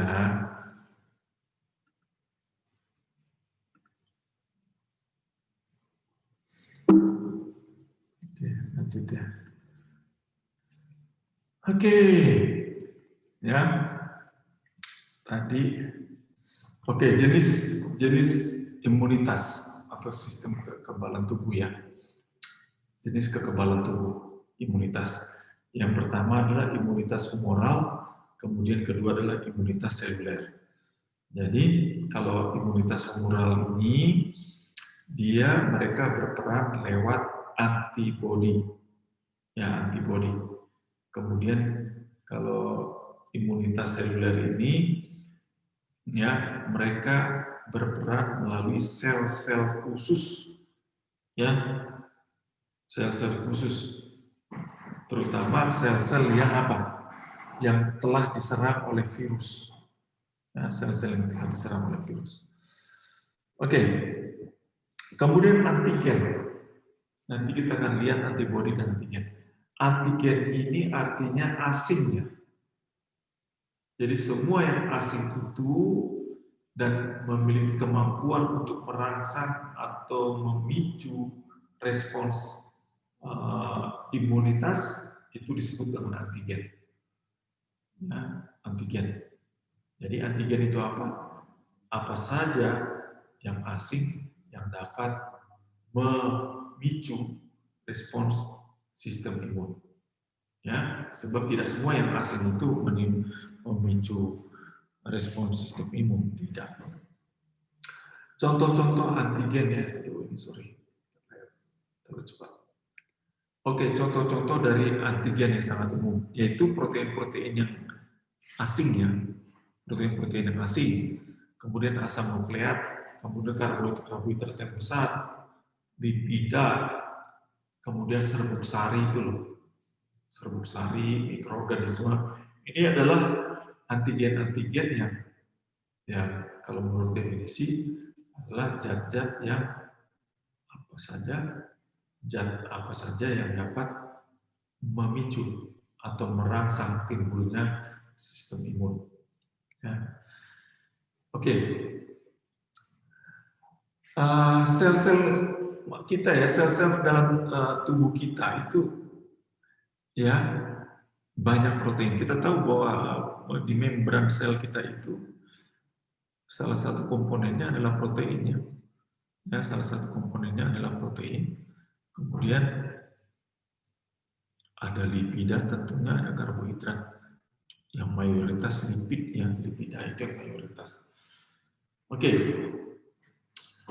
Nah, sistem imun kita walaupun dia serdadu, mereka ini punya orientasi ya, maksudnya mereka tidak akan menyerang tubuh kita secara normal ya, tapi memang ada penyakit-penyakit yang justru sistem imunnya yang menyerang dirinya. Sistem imun yang menyerang tubuhnya seperti lupus dan lain sebagainya. Oke. Oke. Nah, contohnya juga respons sistem imun bisa dimunculkan oleh cangkok jaringan cangkok jaringan dari organisme lain sesama manusia pun. Ya. Jadi kalau ada cangkok ginjal, cangkok apalah, itu harus dipastikan dulu pertama tidak akan ada perlawanan sistem imun. Sebab biar bagaimanapun, walaupun saya punya ginjal, tapi kalau ginjal itu berasal dari orang lain, bagi tubuh saya itu asing, harus diperangi. Tidak boleh macam-macam. Ya, itulah sebabnya sistem transplant atau ya transplantasi ini, sistem cangkokan ini sangat terbatas ya. Kemudian bagaimana dengan alergi? Ya, alergi. Jadi alergi ini sebenarnya bukan penyakit. Jadi alergi ini adalah reaksi tubuh yang berlebihan, tanda kutip ya, berlebihan. Dan sehingga seringkali reaksi ini begitu besar, ya, begitu besar sehingga bahkan membahayakan tubuh sendiri. Ya, sel-sel kita pun dihantam sama dia. Nah, sistem imun ini kalau memang berlebihan, tanda kutip ya, berlebihan responsnya terhadap benda asing. Ya contohnya alergi debu, bersin terus. Ya, ada alergi orang makan ikan tongkol contohnya. Ya, Itu jadi merah semua kulitnya itu. Ada, itu berlebihan ya reaksi tubuh. Dan memang alergi ini sangat spesifik bagi orang tertentu. Ya, ada yang makan tongkol sebanyak-banyaknya, ada reaksi. Ada yang sedikit saja langsung merah-merah kulitnya. Jadi ini tergantung individu. Kemudian sekarang kita akan masuk belajar tentang sel-sel sistem imun. Ya, yang sering kita dengar adalah limfosit dengan makrofag ya.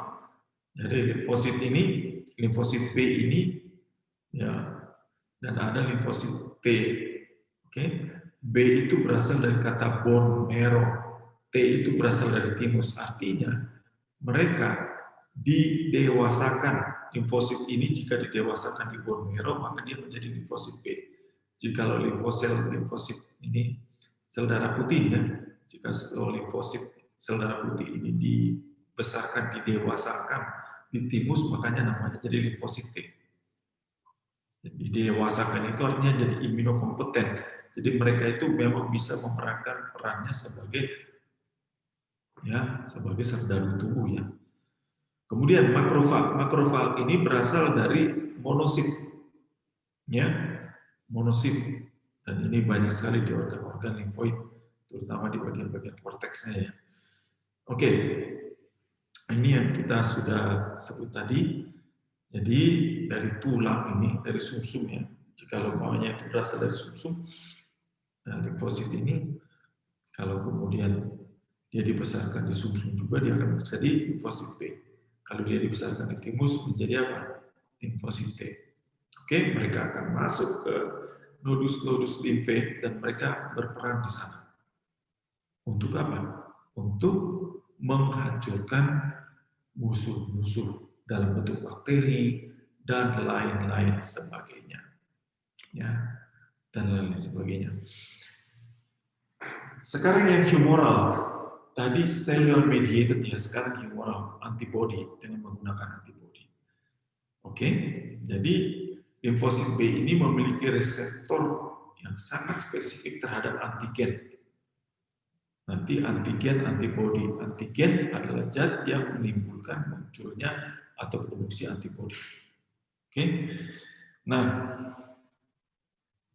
ini jadi humoral ya, imun respons humoral. Jadi dengan menggunakan antibody. Oke, saya sudah singgung tadi. Nah, oke, ini contohnya ini. Jadi ada antigen ini yang kuning-kuning ini loh, antigen. Kemudian nanti ini akan ada reseptornya itu. Kemudian nanti akan membelah, nanti akan menghasilkan banyak sekali sel-sel plasma baru. Lalu dia akan menghasilkan antibodi-antibodi yang baru. Yang antibodi-antibodi yang baru. Ya, ini cara kerjanya seperti itu. Kemudian, apa yang dimaksud dengan secondary response? Jadi secondary response ini adalah respons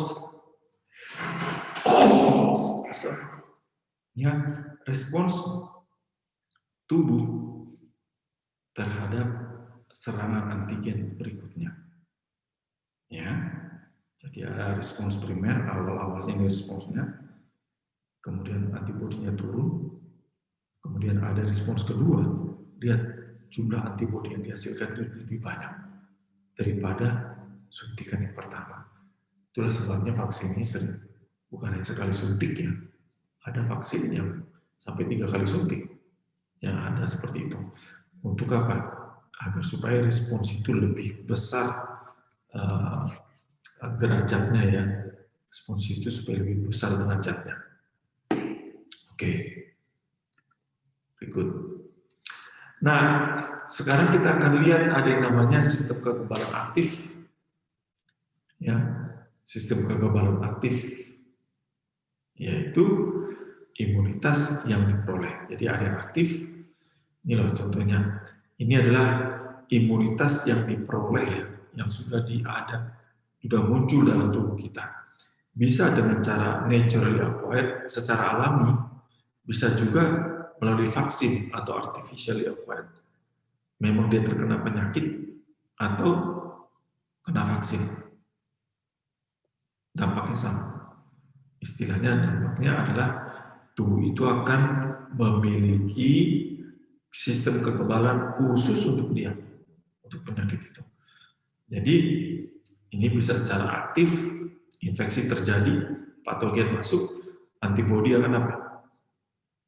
Antibodi akan dihasilkan. Sedangkan kalau yang pasif ini adalah ketika si janin itu mendapatkan antibodi dari si ibu. Ibunya menghasilkan antibodi, tapi si janin kebagian. Itu pasif ya.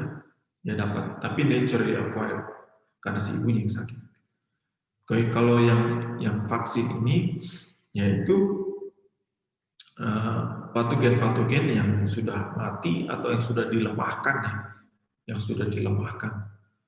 Kemudian secara pasif adalah imun serum ya. Jadi bukan dihasilkan sendiri, tetapi justru imun serum itu yang dapat. Jadi gamma globulin contohnya itu. Nah yang pasif, ini saya sudah singgung tadi ya. Jadi pasif itu diperoleh dari orang lain, contoh dari si ibu ke janin. Oke. Itu. Kemudian ada namanya monoclonal antibodies. Ini antibodi yang disiapkan, ya dipersiapkan, ya untuk sebagai untuk pelayanan diagnostik ya, itu monoclonal antibodi ini. Oke. Kemudian ada antibodi yang lain yang immunoglobulin. Immunoglobulin ini adalah antibodi. Itu makanya rapid test, kalau Anda masih ingat nggak rapid test, itulah untuk yang sakit, bukan sakit ya, untuk menguji apakah seseorang itu ada infeksi virus termasuk corona ya, atau tidak. Jadi kalau tubuhnya itu reaktif karena dia menghasilkan immunoglobulin M kalau nggak salah itu dan G, maka dikatakan dia ini sedang melawan virus, padahal belum tentu virus corona.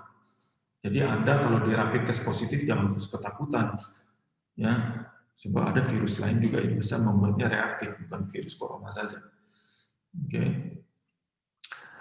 Nah ini adalah struktur secara umum ya, ini tidak perlu kalian hafal ini. Ini adalah struktur dari antibodi yang seperti di gambar kita lihat tadi yang dihasilkan ini, yang dihasilkan oleh tubuh tadi banyak itu. Ini banyak ini. Strukturnya memang seperti huruf Y ini. Banyak sekali yang dihasilkan tadi. Oke, sebentar ya. Sebentar, salah pencet.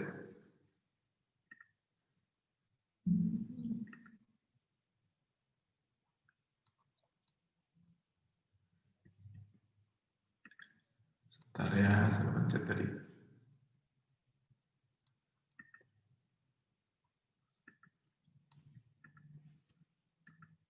Oke, tadi sudah ya. Kita sampai di sini sudah. Nah ini yang saya sebut sekarang. Jadi antibodi itu ada beberapa kelas ya. Ada IG, ada immunoglobulin M, A, ini dibungkus jadi banyak diariur dan lain sebagainya. Hemoglobin D, hemoglobin G, dan hemoglobin E. Ya, ini adalah jenis-jenis immunoglobulin. Sekali lagi, fungsi daripada antibodi ini adalah untuk tanda kutip menginaktivasi atau membuat antigen-antigen itu menjadi tidak bisa menimbulkan penyakit. Ya itu. Ya dengan cara-cara complementation, neutralization, agglutination, dan precipitation. Ini adalah contoh-contoh ya. Jadi ada antigen, nanti antigen itu akan diikat oleh antibodi yang sudah dihasilkan, kemudian nanti dia akan terinaktivasi, terinaktivasi. Contoh neutralization seperti ini, ya dan lain sebagainya, ya. Entah nanti ada fagositosis akhirnya, ada inflammation atau radang yang seperti kita sudah bicarakan tadi, atau akan menghancurkan sel-sel itu. Ini adalah fungsi daripada antibodi, cara bekerjanya. Kemudian Ini cell mediated immune response, ini yang dengan menggunakan sel-sel khusus ya, sel-sel khusus. Ini contohnya adalah makrofag, ya, ada antigen, dia akan makan, masih ingat tuh dengan menghancurkannya dengan lisozyme yang ada di lisosomnya. Kemudian ini antigen dan sebagainya. Jadi bisa akan menimbulkan cell mediated immunity dan humoral immunity. Dua ini. Oke. Ada pertanyaan kan sejauh ini? Ini adalah contoh-contoh T-cell clones. Teman-teman sekalian, Anda tidak saya harapkan akan hafal ini semua.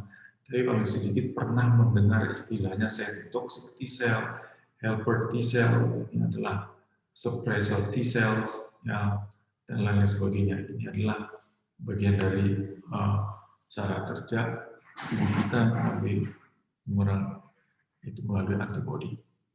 Oke, ini saya sudah singgung tadi secara umum, tapi ini adalah summary-nya. Jadi ini adalah humoral atau melalui antibodi.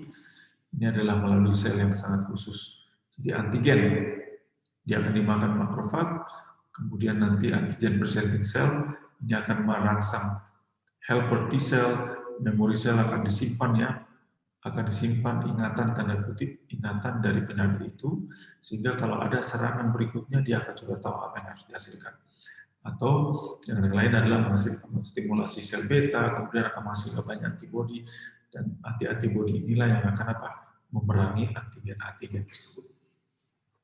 Tadi saya sudah singgung soal transplantasi atau cangkok ya, cangkok organ, dan ada penolakan. Jadi cangkokan ini ada beberapa jenis, ada yang namanya autograf. Autograf itu orangnya sama, cuma dipindahkan dari satu tempat ke tempat yang lain. Contohnya luka bakar di paha, contohnya diambil dari daerah dada, itu kulit yang sama. Maksudnya kulit dari orang yang sama, hanya dipindahkan tempatnya. Oke, kemudian ada yang namanya cangkokan isograf. Isograf ini adalah jadi jaringan diambil dari saudara kembarnya, tapi bukan kembar fraternal ya, tapi kembar identik. Kembar identik ini berasal dari satu telur, jadi memang identik banget. Jadi sama benar orang ini. Kalau yang fraternal bisa satu laki satu perempuan. Kalau yang identik itu bisa dua-duanya itu harus laki-laki atau dua-duanya perempuan dan sama. Itu. Kemudian ada namanya allograf. Allograf ini adalah jaringan yang diambil dari orang-orang yang tidak ada hubungannya dengan orang penerima. Si pemberi dengan si donor dengan si penerimanya. Nah, sekarang ada namanya xenograf. Xenograf ini adalah jaringan yang diambil dari hewan. Ya, contohnya sudah dicoba dulu bayi ini ya. Jadi dari grup kera itu ya, jantungnya diambil, ditransplantasinya ke bayi. Dicoba ini. Hidup bayinya tapi tidak lama. Jadi ini artinya dari hewan dicangkokkan ke manusia, namanya itu xenograf. Jadi ini adalah jenis-jenis cangkokan, jadi autograf, orangnya sama, jaringan dari orang yang sama cuma diletak berbeda aja, yaitu asograf, yaitu antar orang kembar identik, ya. Allograf dari orang yang berbeda, entah siapa itu, tapi itu dicoba. Setelah dicek darahnya banyak kesamaan, dicoba. Xenograf yaitu antara manusia dan hewan, cangkokannya dari hewan ke manusia. Dan yang paling ideal adalah autograf dari orang yang sama dan isograf dari identical twin-nya. Ini xenograf ini tidak pernah successful. Pernah sebentar saja tapi tidak sangat successful dari hewan ke manusia ya, itu xenograf. Allograf ini dari orang yang berbeda, asal yang penting cocok ya, cocok. Oke. Sebelum kita lanjut, apa ada pertanyaan? Ini kita jam berapa sebenarnya? Masih ada 20 menit lagi. Ada pertanyaan teman-teman? Saya lihat di sini di chat ada pertanyaan. Waduh, sudah pakai Headset Pak, lagi banyak petir. Wah, memang repot ya kalau petir itu. Delvi, aduh sorry saya nggak bisa bantu. Saya nggak bisa berhentikan itu petir-petir itu. Ya, saya juga nggak bisa berhentikan hujan itu, Delvi. Waduh, gimana ya? Ah, sudah kedengaran katanya. Oke, bagus, bagus. Oke, bagus, bagus. Apakah ada pertanyaan teman-teman?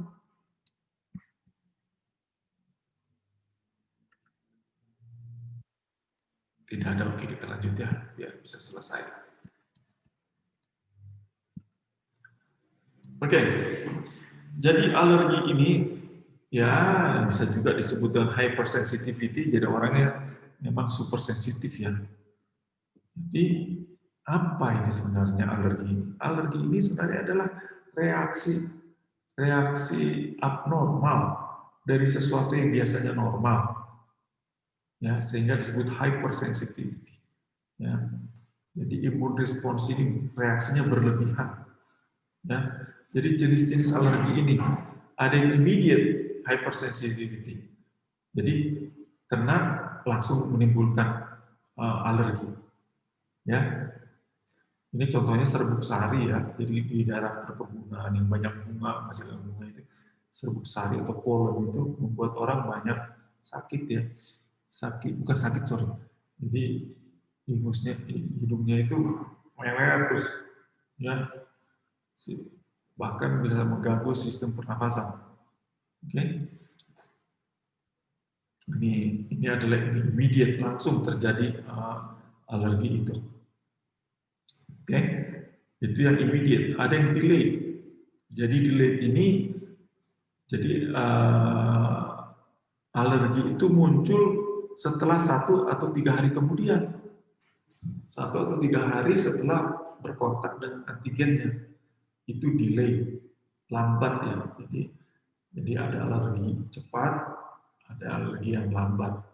Ya, yang cepat, yang lambat itu delay, yang cepat itu disebut dengan immediate. Yang ini tadi ya. Jadi immediate dengan delay. Nah, ini kalau ini ada yang kita lihatlah secara sepintas dulu ya, mekanisme alergi ini terjadi. Jadi ada stadium atau stage, yaitu sensitization. Jadi alergen menyerang dalam tubuh, kemudian sel-sel plasma menghasilkan banyak imunoglobulin E, kemudian imunoglobulin E antibody ini akan melekat ke sel-sel mast, kemudian dia akan beredar. Kemudian yang berikut, jadi kalau ada serangan yang berikut, antigennya ada, kemudian ini alergen yang sama ya, kemudian alergen ini akan mengikat ke imunoglobulin E yang ada di sel mast itu, kemudian muncullah reaksi-reaksi yang sangat tidak menguntungkan. Contohnya mukus itu mengalir banyak, makanya orangnya seperti ingusan terus. Kemudian ada yang jadi sesak nafas karena bronkiolus di paru-parunya itu mengalami konstriksi ya, sehingga bunyi waktu bernafas, nanti suara bunyi itu orang asma contohnya itu. Kemudian keluarnya banyak cairan dari mana? Dari kapiler. Nah, oke. Bagaimana dengan kelainan-kelainan sistem imun sistem ini? Ya, jadi contohnya di situ adalah AIDS dan sebagainya. Jadi sistem imun itu sudah dilumpuhkan sehingga orang-orang yang HIV positif itu bisa matikan berbagai macam penyakit karena tubuhnya tidak mampu lagi untuk memerangi penyakit yang sederhana saja sebenarnya karena tidak ada serdadu. Ya, kalau satu negara tidak ada serdadu, tentaranya udah peot semua, lumpuh semua, gampang sekali untuk mengalahkan negara itu. Sama dengan tubuh kita. Kalau umpamanya sistem kekebalan tubuh kita sudah dilumpuhkan, penyakit apapun bisa muncul. Ya, termasuk serangan-serangan fungus contohnya. Orang itu mati karena serangan-serangan fungus. Ya. Bagaimana dengan autoimmune system? Jadi di autoimmune ini, ya, jadi tubuh tidak lagi mengenali tubuh, ya. Jadi justru tubuh itu dianggap asing, ya. Jadi tubuh menghasilkan antibodi dan limfosit T yang telah tersensitize itu untuk menyerang tubuh sendiri. Ini tidak normal sebenarnya, tidak normal ya. Jadi contoh-contoh dari penyakit autoimun ini adalah multiple sclerosis. Ini contohnya, di mana substansi putih otak ini, substansi putih yang di otak dan yang ada di medula spinalis ini dirusak. Multiple sclerosis. Ada yang myasthenia gravis ini. Jadi orang itu tidak bisa mengkoordinasi otot-ototnya karena rusak antara saraf dengan otot-otot skeletal. Tidak bisa. Ya, ada diabetes juvenile.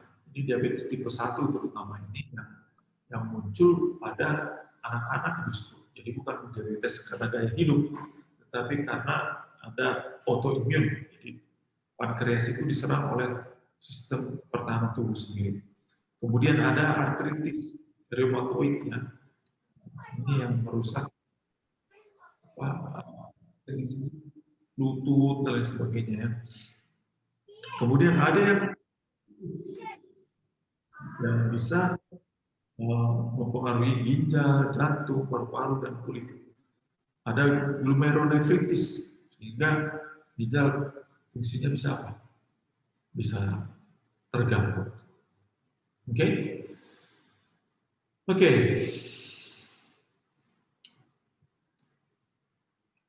Oke, jadi contohnya adalah ada protein-protein dalam tubuh kita yang belum terekspos ke sistem imun, soalnya sel telur, sel sperma, kemudian sel mata, dan sebagainya. Oke. Oke. Ada pertanyaan teman-teman? Sebelum kita bicara ini beberapa slide terakhir tentang perkembangan dari sistem IMP. Ada? Ada, Pak. Oh, bukan ya. Oh, ada. Silakan sebentar saya. Ya, saya stop dulu. Oke, silakan. Bapak, jika kita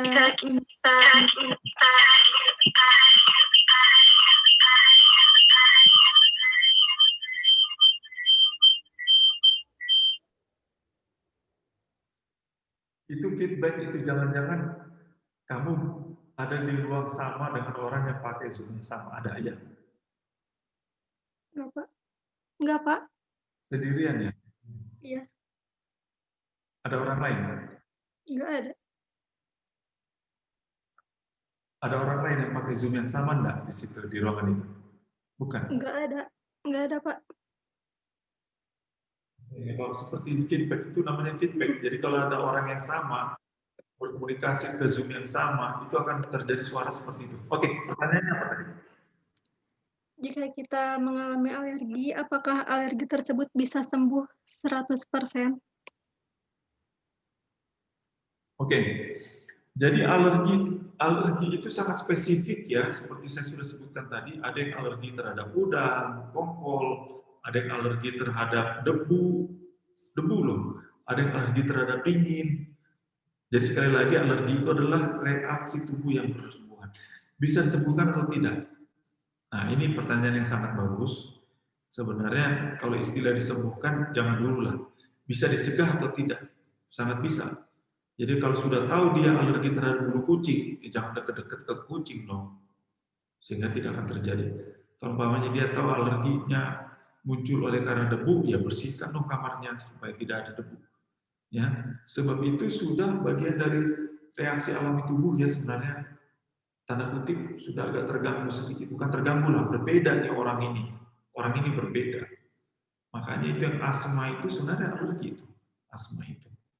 Bagaimana cara menyembuhkannya? Bukan menyembuhkan, bagaimana cara supaya tidak timbul, ya, ialah dengan menghindari alergen itu. Alergen itu adalah zat yang menimbulkan alergi ya. Menghindari alergen itu. Alergen apa ya terserah. Orang itu alerginya terhadap apa. Sekali lagi, kalau bulu kucing ya jangan dekat ke kucing lah.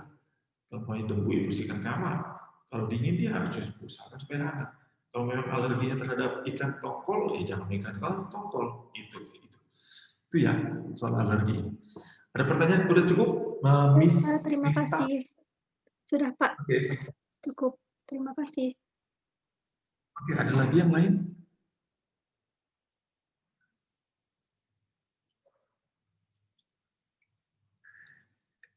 Nggak ada ya?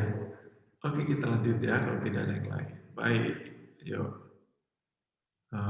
Sebentar share dulu screen. Sebentar ya, Sebentar. Oke.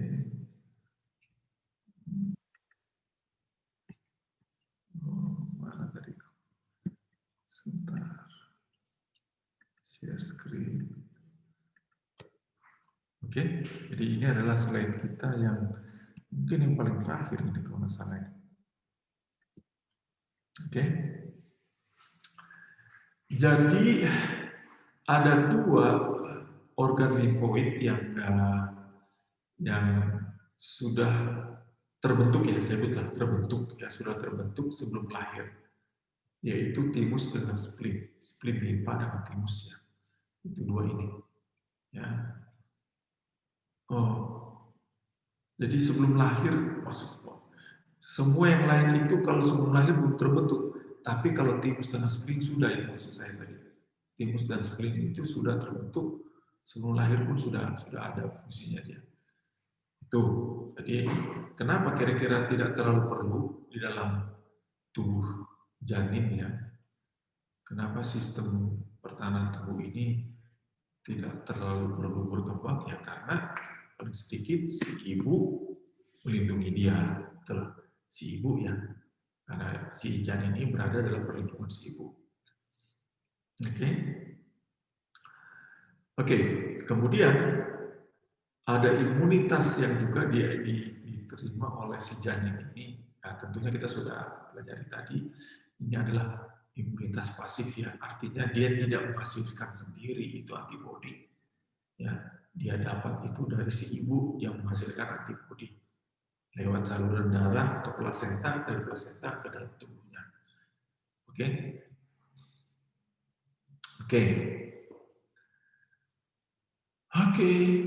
Nah, sistem limfe ini kalau maunya rusak dan sebagainya, maka akan terjadi edema. Odem ya, sering bahasa sehari-hari itu odem.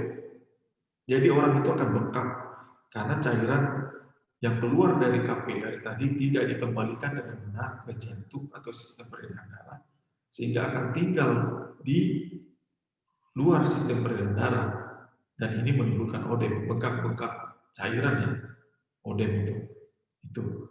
Tapi kalau pembuluh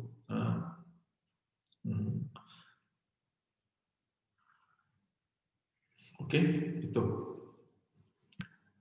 Oke, ada pertanyaan? Sebelum kita akhiri.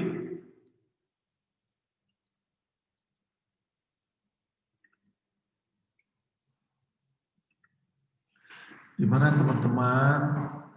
Ini nggak enaknya Zoom begini nih, nggak bisa dapat reaksi langsung.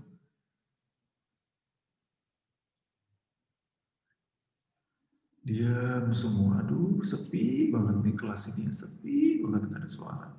Hanya suara saya yang kedengaran, yang lainnya diam semua. Ini muncul wajahnya, muncul, tidak tahu sekarang sistemnya lemah, hanya namanya yang muncul. Ini yang cantik-cantik ini tidak kelihatan kecantikannya, hanya namanya yang kelihatan. Ada yang hanya fotonya yang muncul. Apa saya ingin bertanya? Ya, siapa tadi? Oh, Pamela lagi, silakan Pamela. Ayo. Boleh. Ayo. Ya.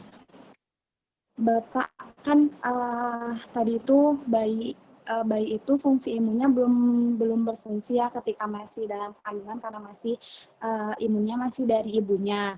Nah, ketika bayi sudah dilahirkan, kapan imun pada bayi itu mulai berfungsinya, Pak? Oke, pertanyaan sangat bagus. Ya, jadi perkembangan. Oke, sama. Jadi perkembangan sistem pada bayi ini perlahan. Itu makanya mereka itu bagus langsung diimunisasi kan? Ya, bayi-bayi harus diimunisasi, beberapa jenis imunisasi itu langsung imunisasi supaya langsung muncul ada reaksi dan siap dia untuk apa ini sudah cukup ini kok, sudah cukup. Begitu dia lahir sebenarnya sudah ada perkembangan organ-organ limfoid itu sudah ada. Cuman yang berfungsi benar-benar berfungsi betul ya belum. Karena memang ketika dia dalam janin aman semua, tidak perlu ya aman. Hanya waktu dia lahir terpapar ke ini, terpapar ke itu, waduh itu baru mulai gencar itu sistem perkembangan sistem imun itu. Ya apalagi nanti dibantu dia masih bayi juga sudah dibantu dengan vaksinasi contohnya, terutama masih bayi juga sudah dikasih polio kan, oral polio itu dikasih ke bayi itu dan lain-lain sebagainya itu ya. Nah sekarang kok ada orang yang sistem imunnya kuat, ini sama-sama dewasa ini usianya sama tapi ini sakit terus, ini sehat terus, kok bisa? Gaya hidup sangat menentukan sistem imun. Jadi teman-teman untuk corona ini banyak orang ketakutan pakai masker, tapi di dalamnya tidak diperkuat buat apa? Itu loh. Yang paling penting itu adalah perkuat di dalam. Sistem pertahanan tubuh di dalam itu perkuat. Sehingga apapun yang masuk tak kelihatan. Maksudnya bukan tak kelihatan, tak akan ada dampaknya. Karena di dalam itu kuat. Bagaimana cara memperkuat sistem imun tubuh? Nggak usah pakai obat-obatan. Cukup tidur, makan bergizi, olahraga, ya, udaranya bersih yang dihirup, minumnya cukup, sholatnya rajin. Sholat penting loh teman-teman untuk sistem imun, jangan dianggap remeh. Ya, sholat itu penting itu, karena itu membina hubungan yang baik dengan Allah kita. Ya, itu penting itu dalam membangun sistem. Tapi bukan satu-satunya. Istilahnya sholatnya rajin, tapi makannya nggak bergizi sama aja. Jadi semua ini multifaktorial, ini semua saling mendukung ya. Sekali lagi apa? Olahraga enggak. Makannya bergizi apa enggak? Itu bergizi itu bukan berarti makan Kentucky Fried Chicken, bukan. Sayur-sayuran tuh. Itu. Kemudian air minum berapa banyak dia minum sehari? Ya. Kemudian kena matahari apa enggak dia? Untuk mendapatkan vitamin D. Vitamin D sangat penting. Kemudian apalagi ya? Dia istirahatnya cukup apa enggak? Udara yang dia hirup itu segar apa enggak? Ya kalau dia tinggal di daerah yang banyak polusi sama juga repot itu. Itu ya. Kemudian yang terakhir adalah apakah dia merokok, minum, kemudian pakai narkoba, itu udah nggak beres lah kalau itu mah. Ya. Kemudian yang berikut adalah apakah dia punya kepercayaan kepada Allah. Ya, itu sangat penting. Jadi sehingga manusia itu paripurna. Ya, paripurna. Itu loh. Ya, jadi teman-teman, ya, saya menghimbau kepada Anda jaga sistem kekebalan tubuhmu, jangan hanya peduli pakai masker doang. Aman. Tidak. Aman. Tidak. Ini tidak mengamankan. Mengamankan sebab tidak 100% ini pengamanan masker ini.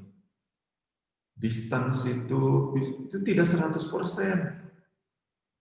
Sebenarnya yang perlu ditekankan adalah ini, diperkuat tubuhnya, serdadunya dikuatin, jangan terlalu banyak makan gula. Ya, sebab gula itu menurunkan sistem kekebalan tubuh. Minumnya minum Fanta, Sprite. Waduh, makannya coklat. Walah, minumnya gula, terus manis, terus sirup, terus aduh, udahlah. Itu kita bisa bicara panjang lebar ya soal hubungan antara sistem imun dengan asupan gula. Jangan pikir es krim itu menyehatkan, tidak teman-teman. Sedikit oke. Ya. Oke, ada pertanyaan? Izin bertanya, Pak. Ya, silakan. Pada anak itu ada yang namanya imunisasi ya, Pak. Terus fungsi imunisasi itu sendiri untuk tubuh apa ya Pak? Sedangkan di dalam tubuh kita itu kan udah ada sistem imun. Terima kasih. Ya, bagus, bagus. Itu pertanyaan yang bagus. Jadi vaksin itu, ini bicara soal vaksin tadi kan ya? Iya Pak, Loh, imunisasi. oke. Jadi imunisasi ya, jadi vaksin.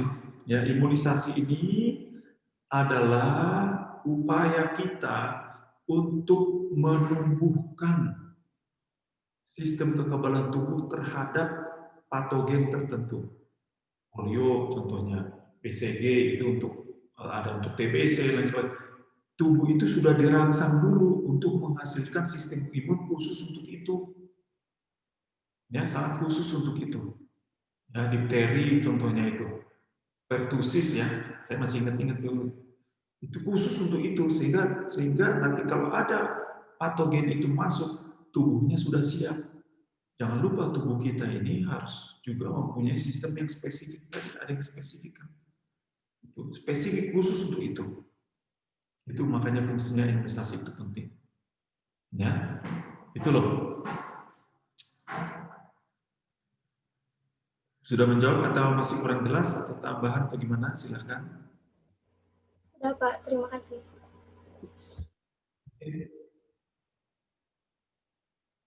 Ada lagi yang lain sebelum kita bubar?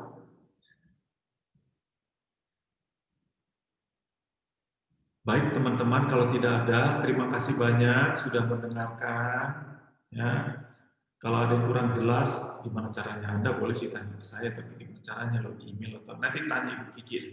Dia ada email saya, kalau ada yang kurang jelas nanti kirim lewat email. Ya, semoga apa yang saya sudah sampaikan bermanfaat. Ya, oh ini ada lagi sebentar nih, ada pertanyaan di chat nih sebentar ya, saya baca dulu.